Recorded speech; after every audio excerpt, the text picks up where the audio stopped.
For today's video, Yamaha Muse 40, biglang ayaw makarang at nag-stack up ang makina. Shoutout sa owner na makulit na batang ito. Ang issue ng motor ito ay bigla na lang tumirik, pagkatapos ayaw na makickstart, nag-stack up ng kanyang makina. Pagkalaunan ay tinambay na lang ito kasi ayaw nang umandar.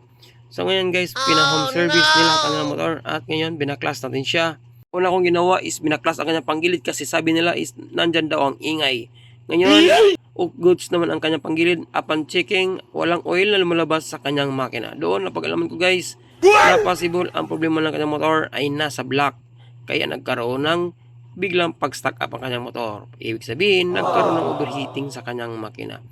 So ngayon, babaklasin na natin ang kanyang cylinder head. Since natanggalan natin ang kanyang drain plug. So ito yung itsura ng kanyang camshaft sprocket kapag natuyuan guys, no? Lutong na lutong sa kulay ng at ito rin ang takip ng kanyang camshaft sprocket, kulay itim na rin dahil sa mantika o oil na dumidikit sa kanyang pesa.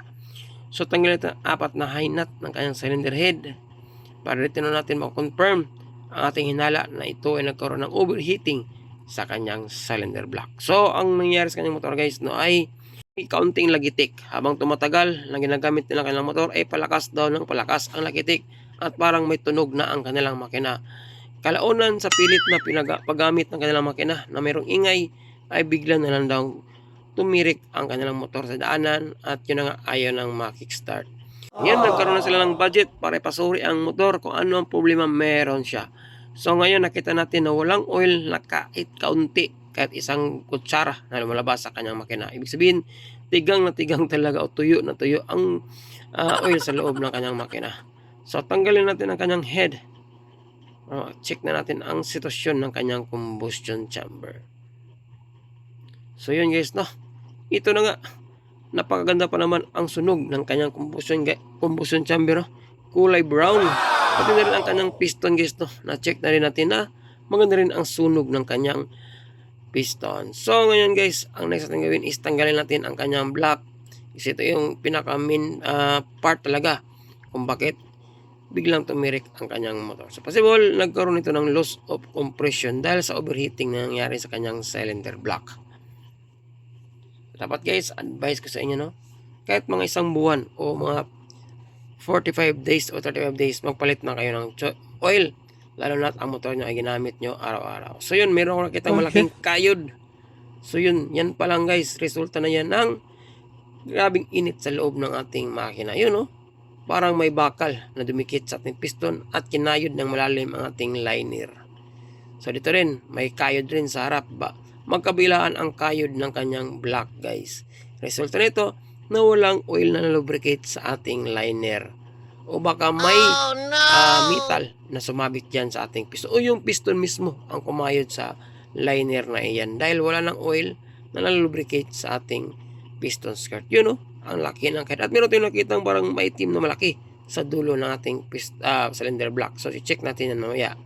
So syempre guys, kita naman napaka-goods ang sunog ng ating piston. Kailangan natin siyang tanggalin para makita natin ang sitwasyon sa ilalim ng ating piston. Kung gaano kalaki ang gasgas o sira na nangyari sa ating piston guys. Kaya napaka-importante talaga ang oil sa ating makina. So check natin ang piston. So yun guys, oh, ito ang laki ng gasgas ng kanyang piston. Sira din ito. Parang mahirapan tayong i-rebore ang motor na ito. Kasi kapag i-rebore natin sa mga rebore 75 siguro to or rebore 50. Pero sa 50 na rebore guys, parang 50-50 ang chances. Kasi malaki ang kayod ng ating liner.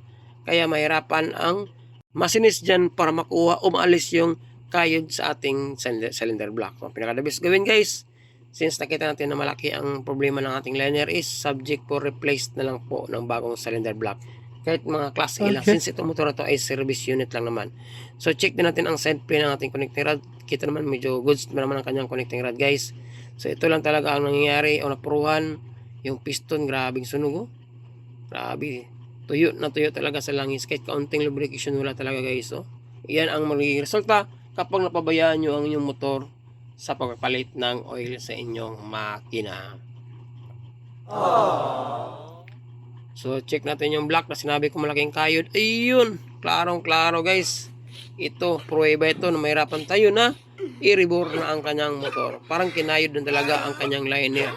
So kung mariborito na sa Marlboro 75, malaki na ang konsumo ng ating gasolina. At medyo may kabigatan na rin ang pag-kickstart ng ating motor kasi malaki na yung piston ng ating cylinder block. So yung advice ko nga kanina guys, bibili lang tayo ng Class A kung walang pambili si Madam o si Bossing ng genuine parts. So yung camshaft guys, no? Yung dalawang yan, grabe, sobrang tuyo. So itong head guys na possible, may tama rin ang cams at sa rocker arm.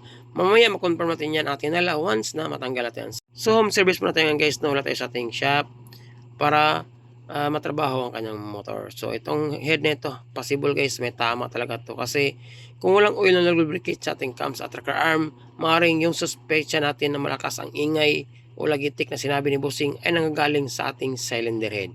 Kaya sa bayan at bibili tayo ng pisa para sa kanyang motor. 2 hours later. So ito nga guys, nakabilang tayo ng Class E na cylinder block set. So yan po ang ating nabili guys. Ang brand niya ay Imiski. Yan po ay Mio at Standard. At syempre tapos ko lang nalinis ang kanyang makina guys. Ready na yan para ikabit na natin yung block at saka cylinder head. So ito yung piston niya guys, no. Resulta na yan na wala talagang nag-lubricate sa ating piston. Grabing kayod. Tusgas malala talaga sa ating bolsa. So ngayon ito yung cylinder block natin guys na sinabi ko walang malit ang chance na i-rebore natin, you know. Yung kayod na yan ang dahilan kung bakit malit ang chance na i-rebore natin siya. So nakabili na tayo ng Class A na cylinder block na sa mga 1.7 to guys, no, 1.8 plus. Ito ay mura lang sa Shopee na sa mga 1.1 lang siguro o 1,000. Pero sa itong block na ito ay nabili natin sa bayan guys, no, at sa mga nalala ko yun sa mga 1.8. So yun inclusion nating block set, isang piston, isang buong block, siyempre yung gasket na set, yung base at saka top, at saka gasket natin, tensioner tosser, at siyempre yung piston ring set na nasa giliran ng ating cylinder block. So ito po ay standard guys at siyempre maliit ang stock na piston ng ating standard. Maya i-assemble natin ang kanyang piston ring sa kanyang piston guys, no. So itong itsura ng ating liner. Siyempre tapat papasili po sa inyo kung gaano kalinis at kintab ang loob ng ating liner sa ating nabiling bagong cylinder block. Yun, no. Yun, napakaswabe tingnan.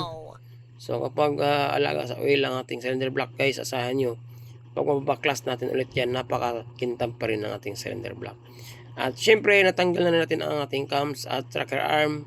At ngayon ipakita ko sa inyo guys na tama ang ating suspetsa na tamaan talaga ang ating cams, pati na rin ang ating rocker arms. Ito yung duda nila ni Bossing na malakas ang ingay o lagitik habang ito ay tumatakbo pa. So guys, ito na ang resulta ng walang periodic maintenance ang ating motor. O ibig sabihin ko guys ay walang change oil. So yun, ang laki ng bawas ng ating cam lube. So kung ipin natin ibalik ang camshaft nito guys, ang resulta is walang puwersa ang ating motor. Hirap yan makaahon kapag malit na lang ang lube o buka ng ating valvula. So piktado ito guys ang performance ng ating motor. At siyempre napakaingay na ito guys kasi malayo na ang distansya ng ating rocker arm. Pati rocker arm, ubos din yun, no? Nawi-wave ng ating rocker arm guys, parang alon yun, no? Umaalon ng ating rocker arm. So need nating palitan niya ng bago yung dalawang rocker arm at camshaft. So babalik na naman tayo sa bayan guys para bibili ng cams at sa rocker arm. For the meantime, i-assemble natin ang bagong block na nabili natin at saka piston sa kanyang makina. Okay. At syempre shout out ulit sa ating napakakulit na helper, yun, no? Yun, yan na po ang aking helper. Anak ng owner ng motor nating inayos. So yan guys, i-assemble natin ang kanyang bagong cylinder block. Siyempre nalagay ko na rin ang kanyang piston kit, piston set sa kanyang makina. So install mo natin ang block na ito. Pag tapos na install natin ang kanyang block guys, ay babalik tayo sa bayan, maghanap tayo ng rocker arm at camshaft sa kanyang motor. Kailangan palitan natin yan kasi kapag natin pinalitan yan, yung narinig ni Madam o ni Bossing sa kanyang motor na pinatakbo ay lalabas naman yun na lagitik. At syempre piktado ng performance once bawas ang lube natin kasi yung buka ng ating rocker arm at saka valvula is maapektuhan. So ipasok na natin ang ating piston rings sa loob ng ating liner. So sa part nito guys, dapat no, habaan natin ang pasensya, wag natin daliin. Ang importante is hindi tayo maputulan ng mga piston rings at saka oil ring sa ating cylinder block. So siyempre ipasok muna natin ang ating timing chain. Yung timing chain guys, grabe, napakatuyo talaga ng kanyang timing chain. So siyempre need muna natin itap ang piston, no, para mabilis natin ma-access yung top dead center ng ating cylinder block. At siyempre malukit natin ang madalian ang kanyang guide sa magneto, yung top niya na parang H at saka guhit. Ang presyo ng oil ng ating motor is nasa mga 250 to 300 pesos lang. So samantalang kapag ang ating motor ay matuyuan ng langis, maraming mapiktuhan tulad ng cams at saka rocker arm, block at saka liner, syempre aabot ang gastos natin guys nasa mga 4,000, no? Kahit replacement lang, kasi kasama na dyan ang libor, oil, dapat natin palitan sa kanyang motor, pati na rin valve seal. Whereas kung bibili tayo ng oil at syempre meron tayong periodic maintenance, maagapan natin ang ganitong sitwasyon na ma-encounter natin sa ating motor. So ito na, nakabalik na tayo sa ating pinag-ayusan ng motor. Nakabili na tayo ng bagong camshaft. So itong bagong camshaft natin guys, check nyo, napakaganda, napakaswabe, napaka-grind, napakalinis. At siyempre yung lube, mahaba ang kanyang lube kumpara sa itong naulang camshaft na halos maubos yung lube guys. You know, yung parang itlog niya na dalawa, yung sa intake at saka exhaust. At nakabili rin tayo ng bagong rocker arm. So yun po, yung rocker arm is naghalaga ng nasa mga 300 pesos, no, o 320, hindi ko lang maalala. Yung pares na yan guys, no. At siyempre yung camshaft, before ko makalimutan, ang presyo ng camshaft is nasa mga 450 plus. Yun, depende sa SRP o may bibilan yun sa mga motor shop. Basta naman naglalaro lang yan sa 400 to 550.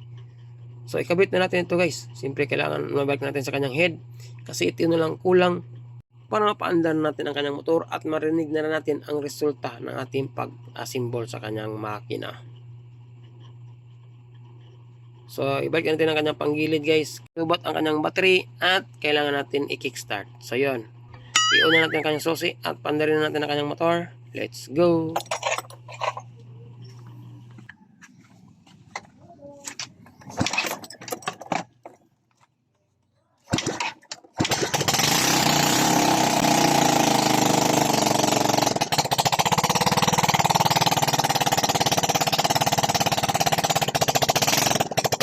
Yun, no, success guys, umanda na kanyang motor, pero kailangan ko iparinig sa inyo ang makina na merong tambutso.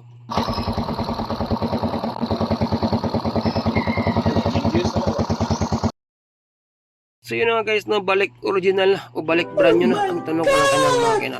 Siyempre hindi natin siya i-change oil after 20 days niya para malinis talaga ang mga dumi sa loob ng makina. So yun lang guys, no, kung yung motor mag-experience ng itong senaryo, nag-iingay, lagitik, alam nyo na kung anong problema. Wala iba, camshaft at saka rocker arm. At kailangan ay biglang mag-loss of compression kapag matagal kayong magpalit ng oil. So kailangan 1,000 to 1,500 km magpapalit ng kanyang oil. Maraming salamat. At syempre, see you sa next video. Ride safe, God bless. Shout out sa ating owner ng ating motorsiklo. At syempre, shout out sa ating napakasipag na mekaniko. Ayos.